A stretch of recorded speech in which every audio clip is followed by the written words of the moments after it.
அன்பான ரிஷபராசி நேயர்களே, 2026 பிப்ரவரி 13ஆம் தேதி நடக்கப் போற இந்த சூரிய பெயர்ச்சி உங்க ராசிக்கு 10ஆம் இடமான தொழில் ஸ்தானத்துக்குள்ள சூரியன் நுழையிற நேரம். 10ல சூரியன் இருந்தா பதவி தேடி வரும்னு ஒரு பழமொழி உண்டு. அதனால இந்த பெயர்ச்சி உங்களுக்கு எப்படி இருக்கப் போகுதுன்னு விரிவா பார்த்துடுவோம். கும்பராசியில சூரியன் அமர்றது உங்களுக்கு ஒரு மிகப்பெரிய அதிகார மாற்றத்தை கொடுக்க போகுது. இதுவரைக்கும் வேலையில இருந்த மந்த நிலை மாறி ஒரு வேகம் பிறக்கும். உத்தியோகத்துல இருக்கிறவங்களுக்கு இது ரொம்ப முக்கியமான காலம். மேலதிகாரிகளோட நேரடி பார்வை உங்க மேல விழும்.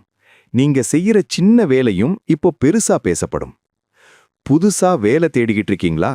கவலையே படாதீங்க. உங்க தகுதிக்கு ஏத்த மாதிரி ஒரு கௌரவமான வேலை இந்த பிப்ரவரி மாசத்துல கைகூடும்.